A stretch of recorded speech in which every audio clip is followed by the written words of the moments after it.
in about a week's time. So, Lauren, how do you read these tea leaves here? I mean, we have talked a lot about on the show how the Matt Gaetz pick fell apart, but senators didn't actually have to put their name to it. Yeah. So far, they haven't had to put their name to this one either. Yeah, I mean, I think Trump doesn't want to look like he's lost more than once. I mean, I think that's part of the problem with Hegseth is that it doesn't look good for him. So, I actually think it's kind of a reasonable strategy on his part.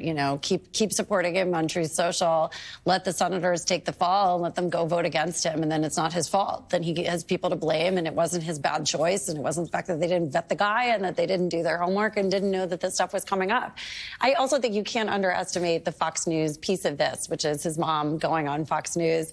Like, that's powerful stuff. And, the one thing they do extraordinarily well in Trump world is transform stories into smears and, discredit news. And I think that's part of what they did with his mom on Fox this weekend. I mean, now it's very easy for people to say they all made it up. It's nonsense. Even his own mother says that he is a good guy.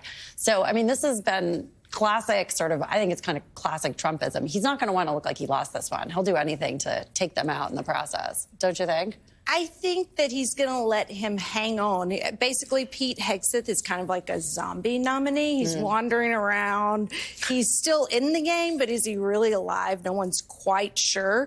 It really does it's very hard to imagine Tammy Duckworth and Joni Ernst signing off on someone who has said the things about women in combat that Pete Hegseth has said. The sexual assault allegations aside, the fact that Pete Hegseth is saying he's going to quit drinking when he becomes the DOD nominee or becomes secretary, that's just outrageous. That's what the background checks screen for, people who do not have substance abuse problems because they can be easily blackmailed. Right? Yeah, so John Hammond, we want to get you real quick on something we talked about with Jen Psaki a couple hours ago, that one thing that Hegseth is doing right now is taking all the attention, which is allowing some of the other controversial picks, and you mentioned a couple of them, Tulsi Gabbard, Robert F. Kennedy Jr., I'd add Kash Patel to that list, to at least so far fly below the radar, potentially to their benefit, although their time in the spotlight may come.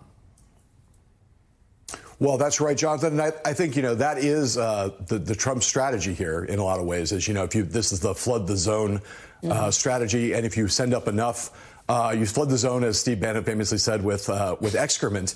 People get disoriented and get confused. And there's only so much attention from both the media and, in fact, from the members on the Hill that for at least for a period of time, what would otherwise be hugely controversial nominations get to, as you say, kind of fly below the radar. I mean, Kash Patel, I think you added him to the list. I think it's the perfect example of someone who may, in the long run, benefit from this more than anyone, because it may very well be that he have huge ideological issues and huge issues of ethics and competence and other things related to, and the break from precedent at the Department of Justice and the FBI that he's been asked to lead. But he's not someone who's likely to be found to have a lot of personal problems, at least from what we know, like that he's not a Pete Hegseth, that he's not a Matt Gaetz. He could very well get very, very far along in the process before anybody looks up and says, oh, hey, that guy is going to be a real problem for how the rule of law works in America. But that is the strategy here, right? And if you flood the zone, all these people's time will come. But at least at the moment, some of them are getting a free ride. Yeah, we heard from Senator John Cornyn yesterday, who does occasionally stand up to Trump. But Cornyn predicted that Kash Patel is going to sit